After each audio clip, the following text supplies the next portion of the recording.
what you want to do in the business. There's going to be a lot of people who are like chiming in, telling you their own piece of advice, but at the end of the day, it's all a learning lesson for you, and it's your journey, you know what I'm saying? I had a mentor when I first opened up my business, and he told me the same exact thing. Like, you know what you want, go for it.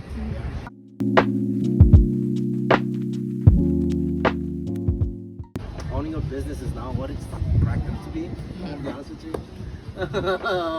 You think you're gonna own a business and you're just gonna make tons of money, right? And you think like you make your own hours. It's it's your business and you get to do what you want to do. No, it's hard work, 24/7. You're constantly working. But at the end of the day, I wouldn't change it for the world.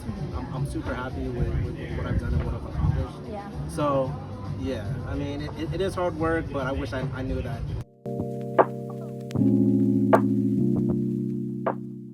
Marketing strategy for me, I'm all about like connection, connecting with the people who are in the neighborhood. I always feel like if you cater to the neighborhood and you're on time and you're professional, the neighborhood is just going to continue to push you, right?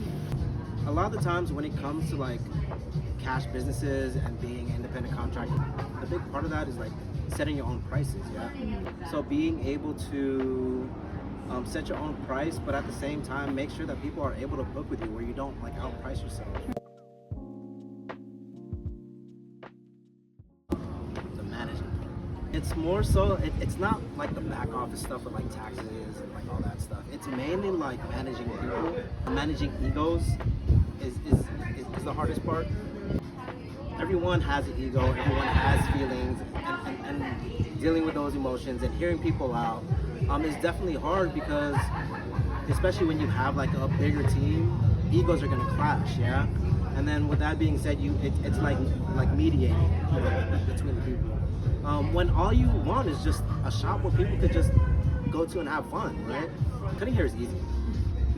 Dealing with clients is easy, but then it's the people who are actually working at the shop, making your shop for what it is, right? Because at the end of the day, when it comes to like barbershops or like salons in general, or just professionals in the beauty industry, 90% of what makes your shop is the people there, the people that work there. Yeah.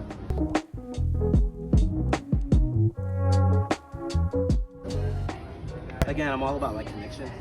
Yeah, connecting with my clients, providing a service that goes above and beyond of what they're used to. I've been an educator at Eventbrite for like 4 years. I'm an educator at Skyline for the last 2 going on 3 years now.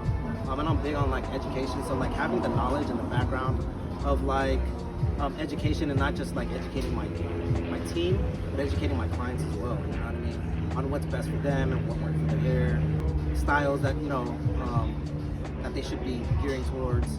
I think it's a whole experience when it comes to barbershop now, rather than just getting your hair.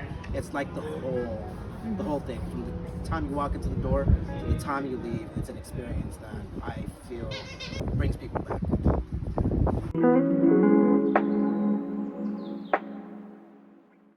I think at the end of the day, whether it be looking for a shop or looking for a permanent position or being an apprentice or whatever it is, you have to find a place that suits you as much as you suit the shop.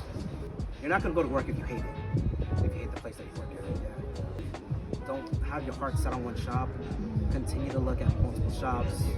Connect with the owner, connect with the people around you. There's so many shops nowadays, so many shops. And it's not like how it used to be, where like you go to one shop and that's the only place you have to work. There's just so many different ones where like you could vibe with just different type of people, and they and just the vibe of the shop, it matters. You know what I mean?